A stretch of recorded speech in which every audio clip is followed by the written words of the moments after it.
ఈరోజు నా first digital marketing client మీటింగ్కి రమ్మంటే వెళ్ళా. అది ప్రజెంట్ నేను చదువుతున్న book, the lean startup book. Ready చేసి వెళ్ళిపోయి బస్ తీసుకున్నా, వెళ్ళిపోయా. దెన్ బస్సు స్విచ్, అది చాలా దూరంలో ఉంది. అక్కడికి వెళ్తే ఫుల్ రోడ్డు మొత్తం ఇంతే ఉంది. ఆల్మోస్ట్ 2 కిలోమీటర్స్ వాక్ చేసుకుంటానే వెళ్ళిపోయాను.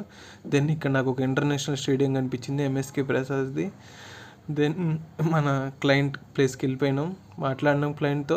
వెళ్ళినంతసేపు కూడా మాట్లాడలేదు, ఎమ్మటే మీటింగ్ అయిపోయింది. దెన్ మళ్ళీ స్టార్ట్ అయిపోయి బ్యాక్ 2 కిలోమీటర్స్ వాక్ అని చెప్పి నడుచుకుంటూ వెళ్ళిపోయి రైట్ తీసుకుంటే అంతా రైటే జరుగుతుందని వెళ్ళా. దెన్ ఒక అతను మనకి లిఫ్ట్ ఇచ్చాడు. లిఫ్ట్ వెళ్తున్నాం. దెన్ బ్రోకి బాయ్ చెప్పేసిన, థ్యాంక్ యూ బాయ్ అని. ఈయన్ని బస్సెస్ ఎక్కడ ఉంటాయంటే ఇక్కడే దొరుకుతాయి అన్నాడు. ఆల్మోస్ట్ 30 మినిట్స్ వెయిట్ చేసిన తర్వాత బస్సు వచ్చింది. దెన్ మళ్ళీ బస్సు స్విచ్.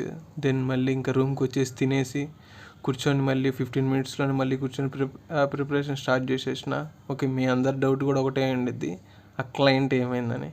యాక్చువల్గా క్లయింట్కి డిజిటల్ మార్కెటింగ్ వద్దంట, ఆయన ఫోటోగ్రాఫర్ కోసం చూస్తారనట. వాళ్ళ ప్రోడక్ట్ ఫొటోస్ తీసేటోళ్ళే కావాలంట. అది మ్యాటర్ చెప్పినా. మరి తర్వాత ఫోటోగ్రఫీ కూడా చేస్తామని, మరి ఏమైందో చూడాలి. బాయ్, నెక్స్ట్ వీడియోలో కలుద్దాం.